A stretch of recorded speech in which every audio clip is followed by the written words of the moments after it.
Okay, trying to turn this morning around into being something better than what it was earlier. Anyways, it's finally time to tell a story.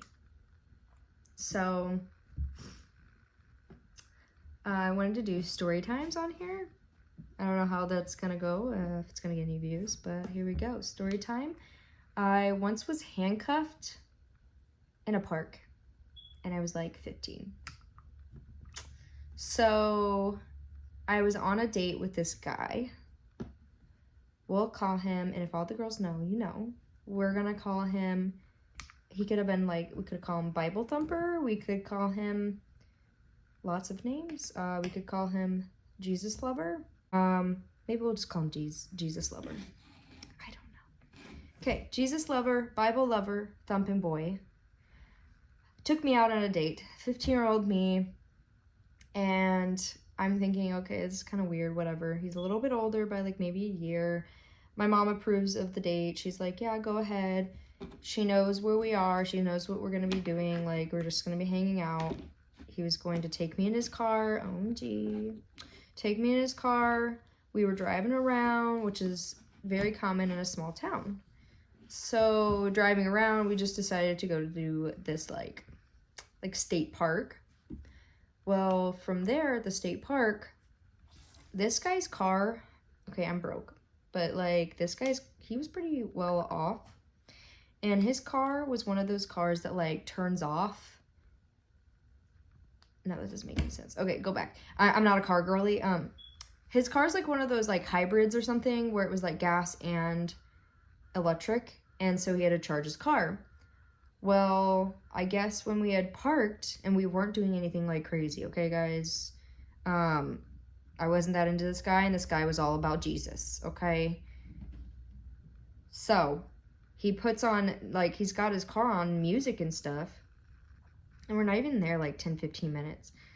And I guess his car decides to not work. Well, then there's a cop coming, and this cop is pulling up.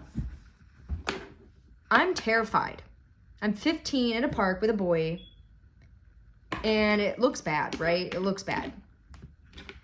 So we get out. This cop pulls up. This cop, I think his name was Kyle. Should I remember the guy? I think his name was Kyle.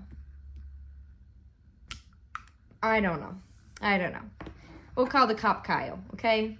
Cop Kyle comes up, and he's like, you know, it's past like 10:30. It's like past 10, the park closes. It's 10:30 or 10:15. Whatever it was barely past the time. And we were like, oh, well, then we go to try to leave, and we can't. And then, so then the cop's like, oh, okay, this is small town Iowa, and somewhere, okay? And so this guy is like, oh, and helps us try to get the car started.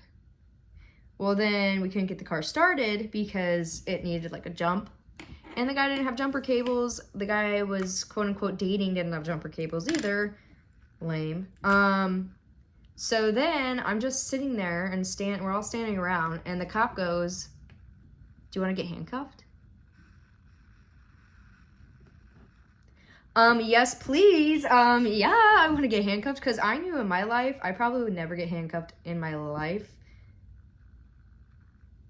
At least for legal purposes, okay? Anyways, so, and I'm thinking this is an opportunity. I'm like, oh my gosh, I'm going to prank my mom. So, Kyle handcuffs me. Maybe Jesus Bible Thumper, maybe he's taking the picture. I don't know. I'll insert the picture here.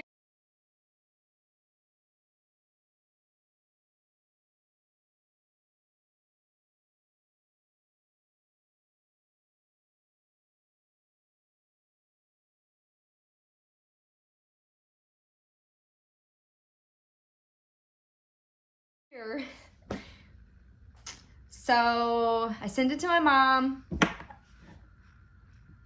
I don't know if I tried cropping it to make it look a little better because as you saw in the picture, I was smiling, okay? I sent it to my mom with no text, context or whatever, and just sent it to her. Didn't say anything else, but that's what you do when you're young. You're like 15, 16, you know, that's what you do when you're young, dumb. And I wasn't actually in trouble. I was a really good kid. And my mom knew where I was and what was going on. But after, she kind of knew what was going on, she knew more after. When she got that picture, she was like, I couldn't prank her well enough, guys. She was like, she knew. She was like, okay, what's going on? Why are you in a park being handcuffed? Okay, back to the story. So, as I was saying, my mom, she knew exactly. She was like, Bish, call me. She won't play. She was like, okay, stop fibbing.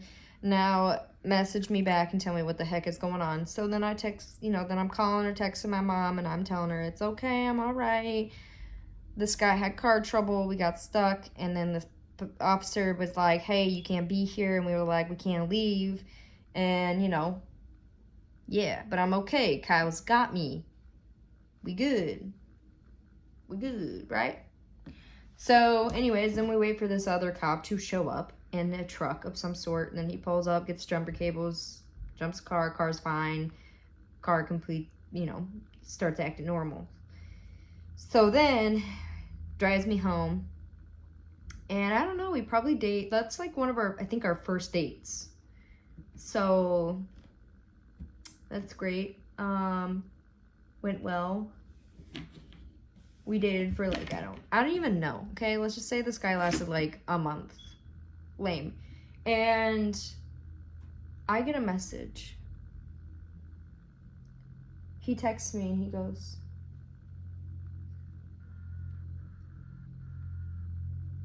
we can't date anymore. I'm just like, okay. Because I got a lot of sass, got a lot of attitude. I don't care if you don't want to date, period, end of story. I don't want to date you either. I ain't gonna argue. You're not that privileged or deserving, okay? Like, I will live. So he goes on and he texts me, well, I can't date you anymore because Jesus told me to break up with you. Okay, this is all like, I'm doing my best, but I wish I could insert the text here. I don't have them anymore because that's long gone, but I will tell you, that's for sure how it went. It legitimately, he was like, Jesus came to me and told me, and I was like, good, fudging good. Like, you go talk to Jesus, because he's right, He's right. Praise the Lord. Thank gosh. I am just so proud. Leave me alone. Yeah. So that's how I ended up handcuffed, 15, and also the story of how I dated a guy who loved Jesus so much he dumped me because Jesus told him to. It's one of my favorite stories, and I really hope that you guys enjoyed that story too. I have plenty more stories I could tell, some dating, some not dating, because I have a short window of when I was dating. Comment down below if you've ever dated a guy who loved Jesus more than you. Yeah.